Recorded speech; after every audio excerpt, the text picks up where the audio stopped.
Joining us now to speak about all this, retired U.S. Army Brigadier General Kevin Ryan. He was a former defense attaché in Moscow, senior fellow now at the Harvard Belfer Center. Good to have you on, sir. You, like other military analysts that we speak to on this program, not all of them, but some of them have said that there are signs that Russia's military is stretched out thin, struggling to achieve its goals, stalled to some degree. I wonder, is that reversible? And could Chinese military assistance be the key, perhaps, to reversing that for the Russian army? Well, I think requesting the materials and the assistance from China is an indication that, yes, they are in trouble, the Russian military in trouble, and it could prolong the war or prolong the Russian operation in Ukraine if China were to give complete or a large amount of assistance. You know, we would expect that if Russia's having trouble in this war in Ukraine, you would see large Russian units moving from elsewhere in Russia to the Ukrainian theater. This is what they did before the war to give themselves troops. So where are these units now? Well, they're simply not available. Russia's out of available combat forces to put into this fight. So they're turning to foreign fighters and Chechens and mercenary groups like Wagner. Yeah, remarkable.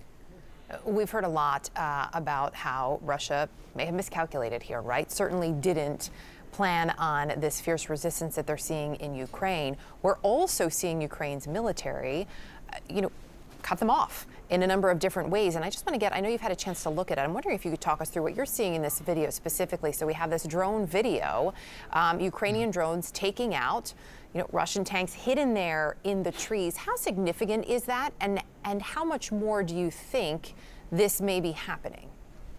Well, this video is even more complex than drones finding vehicles and shooting them. This is a drone that is targeting, finding the target, finding the location. And then it's hard to tell with this video, but I counted at least 20 impacts or explosions. So this is an artillery barrage coming from another location. So you've got a surveillance drone telling an artillery unit where the targets are, and they're working in tandem. So this is a very complex and it shows a lot of training on the Ukrainian part. General Ryan, you've said you do not believe that Putin will use chemical weapons because of the likely Western response. We spoke to a member of the Ukrainian parliament last hour who expressed his concern that if Putin were in effect cornered, backed up against a wall, facing defeat, that the calculus changes. I want to play his comments and get your reaction. We should always remember Hitler. His last days in bunker were also about Wunderwaffe, a miracle weapon to change the world and to destroy the world. I hope and I believe that Putin will not be able to push the red button during the last days in his bunker. Now he's not the only one to say that if cornered, Putin might consider those outlier options. And I wonder whether for chemical weapons or even possible tactical nuclear weapons, battlefield nukes, do you share that concern? Yeah, I share the concern, but I think maybe Hitler is an instructive example. Hitler didn't use them. He didn't, and even up until the last moment, didn't use them. Putin and his government have said they would use weapons of mass destruction, nuclear and chemical, well, not chemical, but nuclear, if the regime's survival was at stake. And I don't think we're there yet.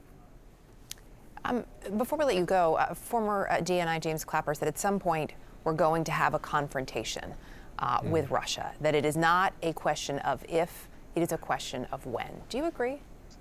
I agree completely. You know, this is a war with NATO. Russia sees itself as at war with NATO, and the battle in Ukraine is only a phase of that.